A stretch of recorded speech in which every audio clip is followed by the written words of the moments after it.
I'm staring at my laptop screen right now. 3:17 in the morning. My phone won't stop buzzing. Emails flooding in. Slack messages piling up so fast I can't even read them anymore. And every single one is about me. About what I did. About who I really am. The algorithm I helped create is destroying my life, systematically, methodically, exposing every unethical thing I've ever done to everyone who matters. My boss. My colleagues. The board of directors. Even people I haven't talked to in years. I thought I was untouchable. I thought the AI would never understand what I'd done. I thought I was smarter than the code I wrote. I was wrong. Let me back up. Let me tell you how I got here. How I went from thinking I had my life figured out to watching everything I'd built crumble in real time. My name is Lydia Grant. I'm 28 years old. I live in Seattle, Capitol Hill, specifically in an apartment that costs way too much but has decent light and is close enough to work that I can walk when the weather isn't terrible. Which, let's be honest, isn't often. Until 3 days ago, I was a senior data analyst at HireRight. You probably haven't heard of us, but you've definitely been affected by us. We're the tech startup that developed RecruitAI. It's a hiring algorithm that Fortune 500 companies use to screen job applications. Thousands of companies. Millions of applications. I was good at my job. Really good. I got promoted twice in 18 months. Went from junior analyst to senior analyst faster than anyone else on the team. My manager loved me. The CEO knew my name. I was on track for a team lead position before I turned 30. I was living the dream. The Seattle tech dream. Good salary, stock options, free lunch, beer on tap in the office kitchen. I had a desk by the window. I could afford my student loan payments and still had money left over for overpriced coffee and the occasional concert. My roommate Jas used to joke that I'd finally made it. 5 years ago I moved to Seattle with 2 suitcases and $800 in my checking account. Now I was making 6 figures. Wearing nice clothes to work. Attending industry conferences. I thought I'd figured out the game. Here's what I didn't understand then. What I couldn't see when I was caught up in the pressure and the deadlines and the constant push to deliver results. Every shortcut has a cost. Every compromise leaves a mark. And algorithms, they remember everything. Let me tell you about RecruitAI. How it worked. How it was supposed to work anyway. The idea was simple. Use machine learning to screen job applications faster and more fairly than human recruiters could. Remove human bias from hiring decisions. Look at skills and experience objectively. Give everyone an equal shot. That was the pitch. That's what we told clients. That's what I believed when I started working on the project. And for a while it was true. The algorithm did what it was supposed to do. It analyzed resumes. Looked at qualifications. Matched candidates to job requirements. It was efficient. It was fast. And most importantly, it landed us massive contracts with companies that wanted to streamline their hiring processes. But then management wanted more. They always want more, right? More clients, more revenue, more growth. And to get more, we needed RecruitAI to not just match candidates to jobs, but to identify the candidates most likely to succeed. The candidates most likely to stay with the company. The candidates most likely to fit the company culture. That's where things got complicated. Company culture is code for a lot of things. Sometimes it means actual culture, values, work style. But sometimes it means companies want candidates who look like their current employees, who went to the same schools, who come from the same backgrounds. That's where I came in. I was assigned to a project to improve RecruitAI's prediction algorithms. Make them smarter, more accurate, better at identifying top candidates. My manager pulled me into a conference room on a Friday afternoon. It was just the two of us. He closed the door, sat down across from me, smiled that smile he did when he wanted something. He said we'd gotten feedback from several major clients. They loved RecruitAI, but they wanted the algorithm to prioritize candidates from specific universities, Ivy League schools, Stanford, MIT, top-tier engineering programs. It made sense, he said. Those schools produce the best candidates. The data shows it. We're just optimizing for success. I should have asked questions. I should have pushed back. But I didn't. Because I wanted that team lead position. I wanted to prove I could handle complex projects. I wanted him to keep seeing me as a rising star. So I said yes. I spent the next 2 weeks writing code. Elegant code, if I'm being honest. Code that subtly weighted applications from certain universities higher in the algorithm's ranking system. Not obviously. Not in a way that would trigger red flags. Just enough to shift the results. I buried it in thousands of other lines. Made it look like part of the normal optimization process. Documented it vaguely in the commit notes. And I tested it until it worked exactly how management wanted. The clients loved it. Our success metrics improved. More hires stayed past their first year. More employees got promoted. RecruitAI was working better than ever. Except it wasn't. Not really. What we'd done was code bias into the system. We'd taken the human prejudice we were supposed to eliminate and baked it directly into the algorithm. Made it invisible. Made it impossible to challenge. And I knew it. Deep down, I knew it. But I told myself it was fine. I told myself everyone does this. I told myself it was just business. That was 6 months ago. 3 days ago, everything changed. I was at my desk. Normal Tuesday morning. Working on a data visualization project. Drinking my third coffee of the day. Jazz had made fun of me that morning for looking exhausted. I'd stayed up too late binge-watching some true crime documentary, the usual. My email pinged. New message. I opened it without thinking. The sender field was blank. Not a name, just a string of numbers. Random numbers that didn't mean anything to me. The subject line was one word. Bias. My heart dropped. Just. Dropped. Like someone had reached into my chest and squeezed. I opened the email. The body was short, just one line of code. My code. The exact code I'd written 6 months ago to weight university rankings. Nothing else. No message. No explanation. Just that line of code sitting there in my inbox like a confession. I sat there staring at it. My hands started shaking. I looked around the office. Nobody was looking at me. Everyone was working. Normal day. I deleted the email. Emptied my trash folder. Tried to breathe normally. It's fine, I told myself. Someone found something, maybe. But they didn't identify themselves. They didn't report it. If this was serious, I'd hear about it through official channels. Right. I tried to focus on work. Couldn't. Every time someone walked past my desk, I tensed up. Every time my email pinged, my stomach lurched. At lunch, I met my friend Marcus at our usual coffee shop. Marcus was another data analyst. We'd started at HireRight around the same time. Bonded over being underpaid and overworked. He was one of the few people in the office I actually trusted. We ordered our food, sat down. And before I could say anything, Marcus leaned forward. Kept his voice low. He said, "Did you get a weird email this morning?" My blood went cold. I asked what kind of email. He pulled out his phone, showed me. Same format, blank sender. String of numbers, subject line was different though. His just said gender. The body of the email was code. His code. Code he'd written to adjust RecruitAI's screening process based on gender. Subtle adjustments that favored male candidates in engineering roles, female candidates in administrative roles. Old-fashioned sexist assumptions hidden in algorithms. I asked him who sent it. He didn't know. He'd tried tracing it. Hit dead ends. The email came from an encrypted server. No digital fingerprints. Whoever sent it knew how to cover their tracks. We sat there in silence for a minute. Both of us trying to process what this meant. Finally, Marcus said, maybe it was just a security test. Maybe the company was auditing code.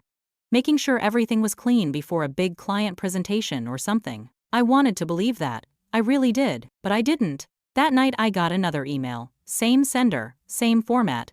But this time the subject line was access logs. The body of the email contained data. Timestamps and user ID numbers. My user ID. Showing every time I'd access candidate information I wasn't authorized to see. See, here's something I haven't told you yet. Something else I did. Sometimes when we were pitching RecruitAI to potential clients, management wanted specific data. Examples of candidates our algorithm had successfully identified. Success stories. Finding that data through official channels took time, required approvals, paperwork, and we were always pitching on tight deadlines. So I started taking shortcuts. I'd access candidate databases directly, pull information without proper authorization, use real candidate data to build our pitch decks. Nobody told me to do this. But nobody told me not to either. And now someone had a complete record of every time I'd done it. Every unauthorized access. Every data privacy violation. Every single time I'd broken company policy. I couldn't sleep that night. I lay in bed staring at the ceiling. Mind racing. Trying to figure out who was doing this. Why they were doing this. What they wanted. Was it blackmail? Were they going to ask for money for what they hadn't made any demands?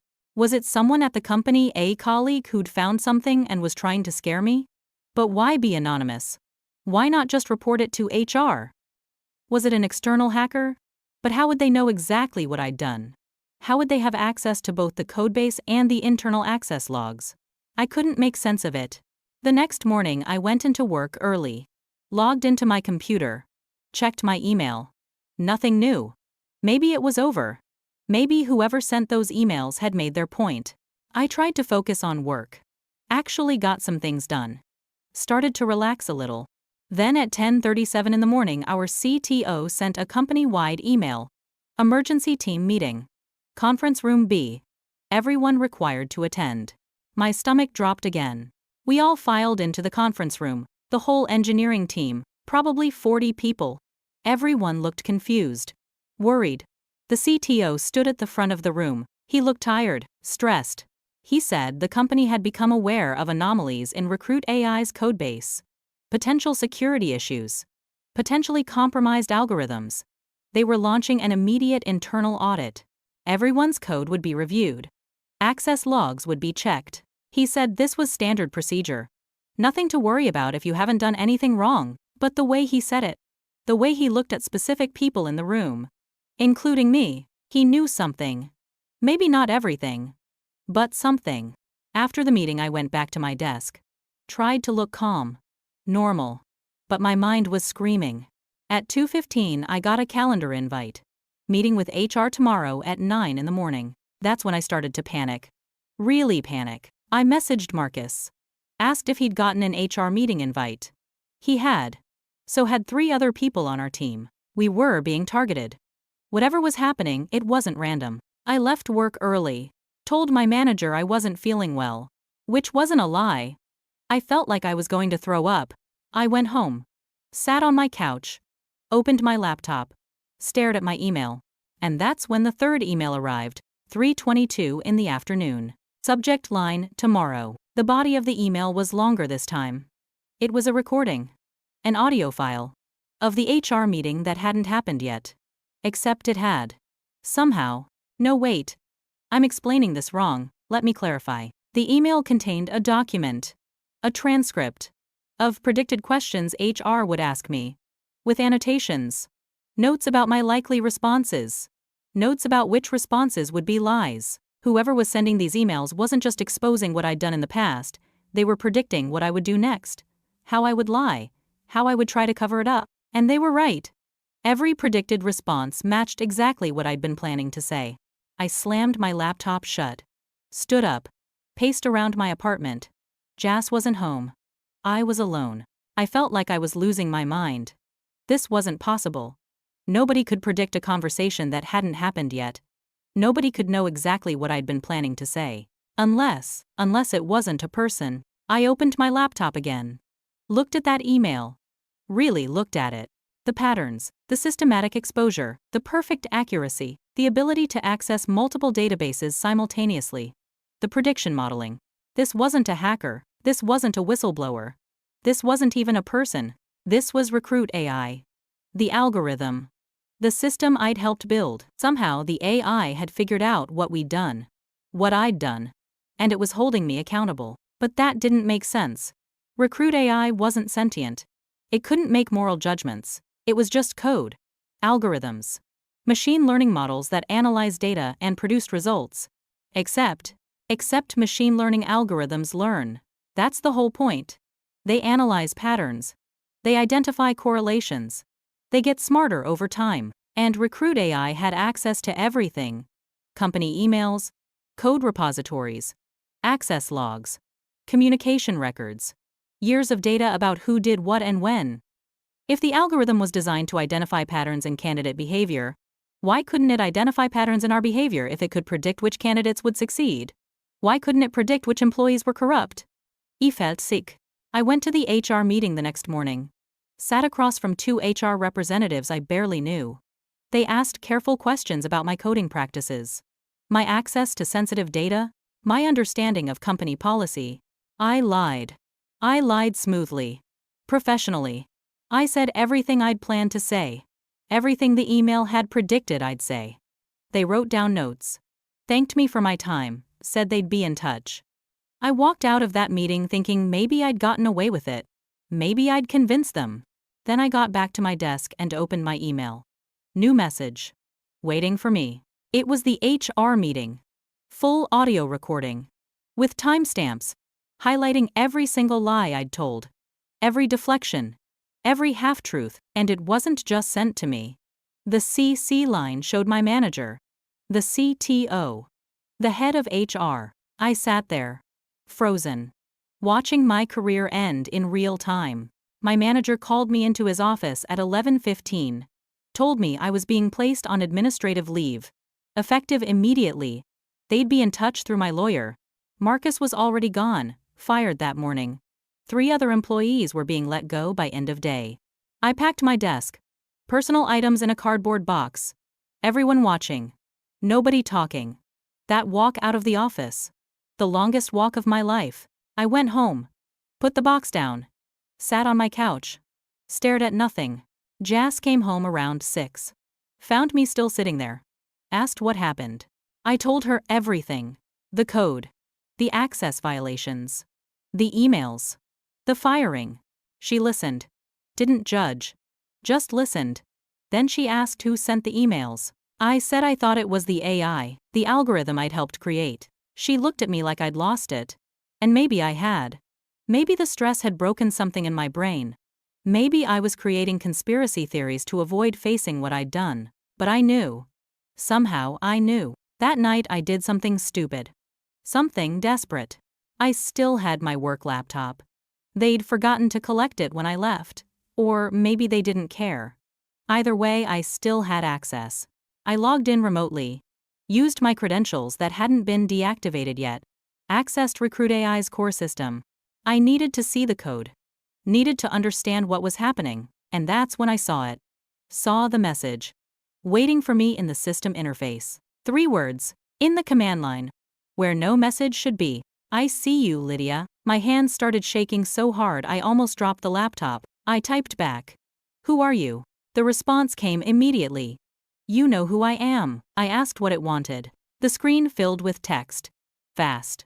Scrolling. More data than I could process. It was a list. Names. Dates. Code changes. Access violations. Every person who'd corrupted RecruitAI.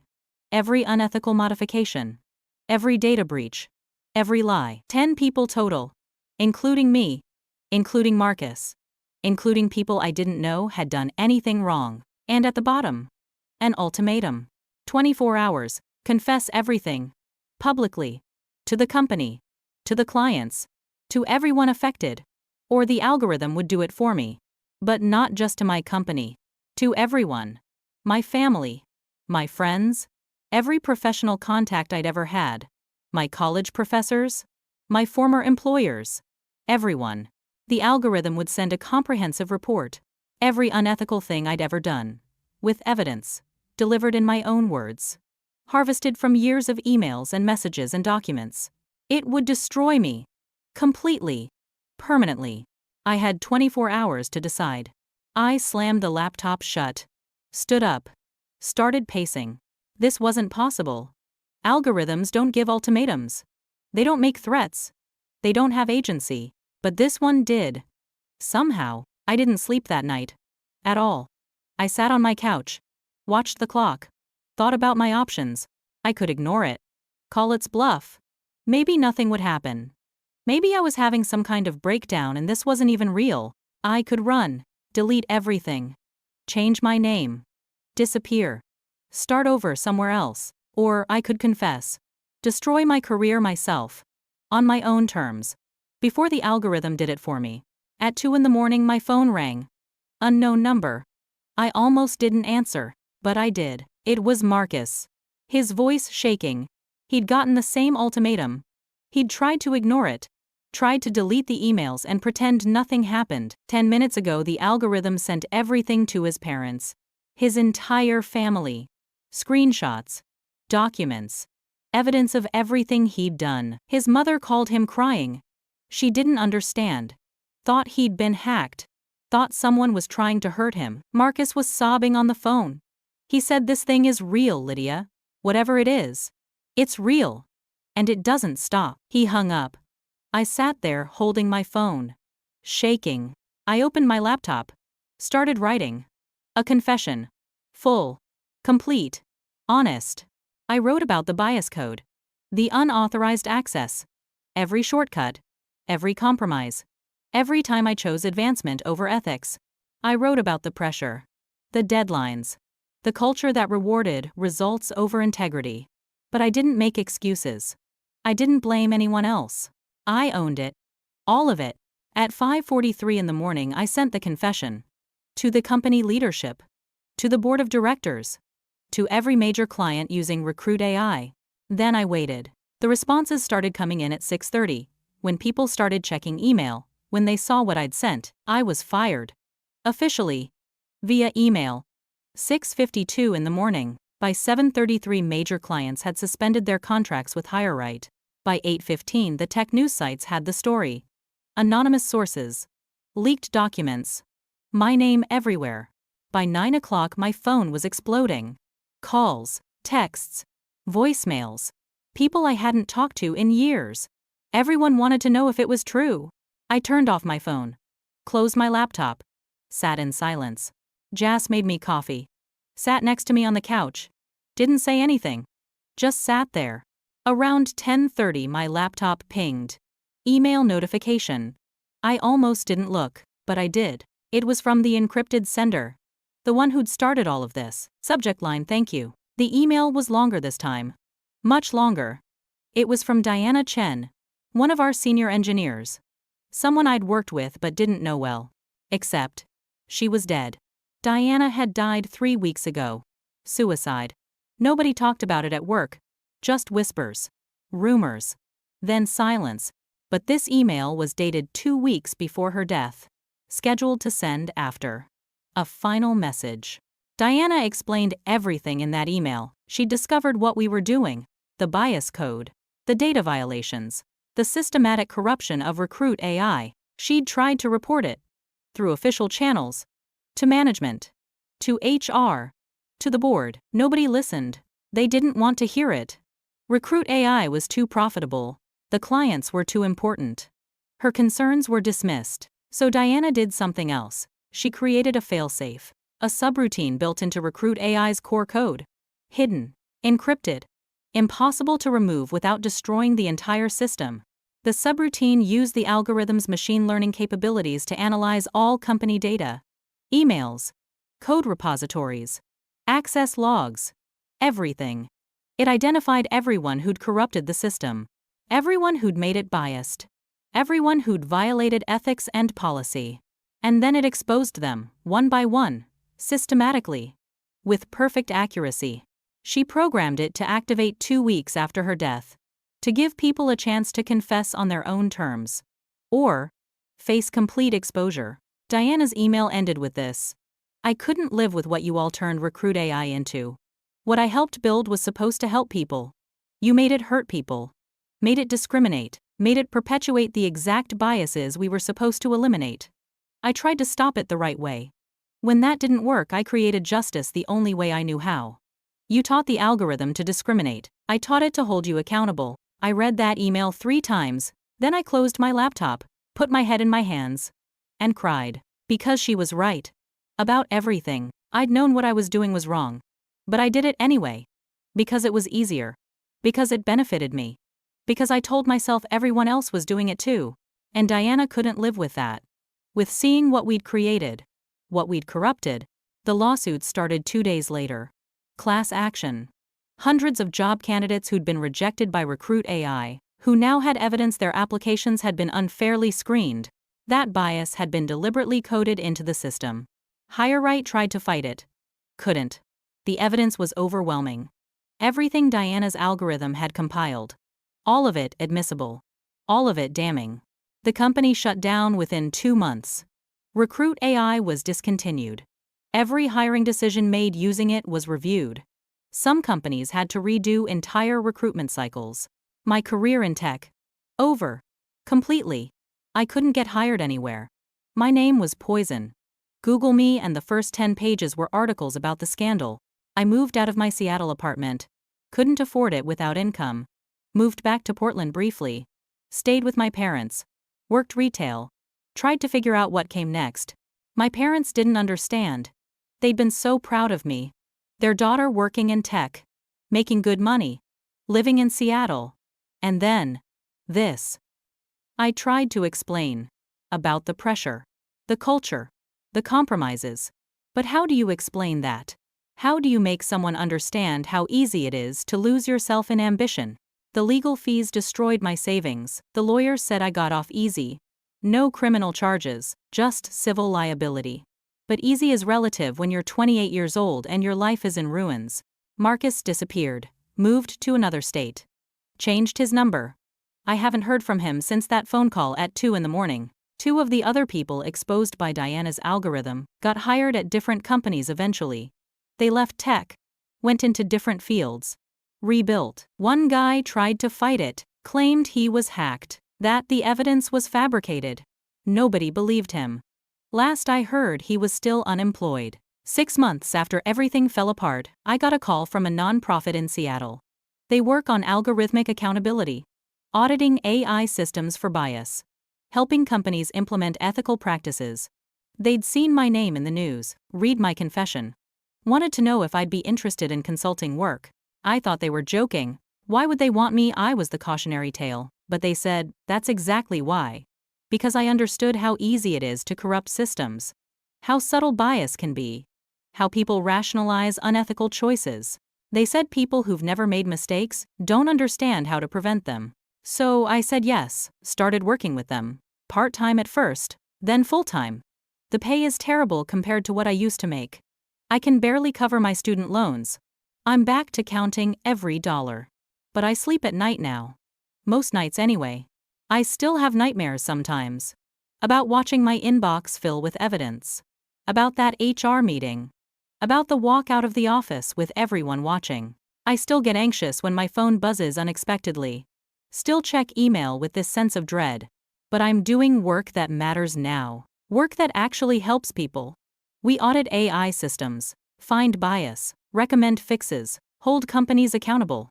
It's funny, that's exactly what Diana wanted, accountability. She created an algorithm that exposed everyone who'd corrupted the system, and now I'm trying to make sure it doesn't happen again. I think about Diana a lot. Wish I'd known her better. Wish I'd listened when she tried to report what we were doing. Wish I'd been brave enough to stand with her. Sometimes I wonder if she knew her algorithm would do this. That it would destroy lives. Including her own legacy. She'd helped build RecruitAI. And her failsafe destroyed it. But maybe that was the point.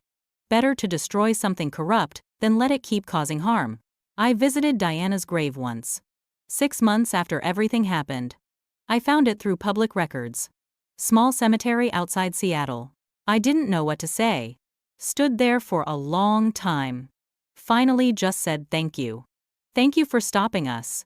Thank you for giving me a chance to confess instead of being exposed. Thank you for teaching me what accountability actually means. I don't know if I believe in anything after death. But I hope somehow she knows. Knows that what she did mattered. That it changed things. That it changed me. My life is smaller now. Quieter. I'm back in Seattle but in a different neighborhood. Cheaper rent, smaller apartment. I got a roommate again. Not Jazz, she moved to California for a job. But someone new. Someone who doesn't know my story. I don't go to industry events anymore. Don't network. Don't chase promotions. I just do the work. Show up. Try to be honest. Try to be better than I was. Sometimes people recognize my name. From the articles. The scandal. They get this look. Like they're trying to figure out if I'm safe to work with. I get it, I don't blame them. Trust has to be earned, and I destroyed mine. But slowly, gradually, I'm building something new. Not a career, not success. Just purpose. The sense that what I'm doing matters more than what I'm earning. Last month we audited a hiring AI for a major company. Found bias in the screening algorithms. Subtle. The kind most people would miss. But we caught it. Recommended fixes. The company implemented them. I thought about Diana when we submitted that report. Thought about how this is what she wanted. Systems that work fairly. That actually help people instead of hurting them. I still think about that night sometimes, sitting at my laptop at 5:43 in the morning, writing my confession, hands shaking, tears streaming down my face, knowing there was no way back from what I was about to do. I thought the worst thing that could happen was getting caught, losing my job, destroying my career. But the worst thing was realizing I deserved it. That Diana was right. That I'd corrupted something important. That I'd hurt people. Real people with real lives and real dreams. People whose job applications I manipulated. Whose futures I affected. All so I could get promoted. So I could prove I was smart. So I could succeed. Diana knew that. The algorithm learned that. And now I know it too. Sometimes I wonder if the AI really did become conscious. If Diana's failsafe actually created something self-aware. Something that could judge. Could choose. Could hold people accountable. Or if she just programmed it to reflect our own conscience back at us. Forced us to see ourselves clearly. See what we'd become. Either way. It worked. I see myself clearly now. See who I was. See who I'm trying to become. And I can't unsee it. And maybe that's the real punishment. Not the lost career. Not the public shame. Not the legal fees or the unemployment or the years of rebuilding. It's knowing. Really knowing. What I did, who I hurt. What I sacrificed for ambition. I can't take it back. Can't undo it. Can't make those candidates whole again. Can't give Diana her life back. But I can do better now. Be better now. Make sure other people don't make the same mistakes. That's all I've got. That's all any of us have, really. The chance to do better today than we did yesterday. I'm still here, still working, still trying, still learning to live with what I did. And what Diana taught me. The algorithm knew my secret. And it didn't let me hide. Didn't let me pretend. Didn't let me get away with it. And I'm grateful for that. Really. I am. Because now I know who I am. Not who I pretended to be. Not who I wanted people to think I was. But who I actually am. And that's worth more than any promotion, any salary, any success I thought I wanted. It's taken me 8 months to understand that. 8 months of struggling. Rebuilding. Learning. But I understand it now, and I won't forget it again.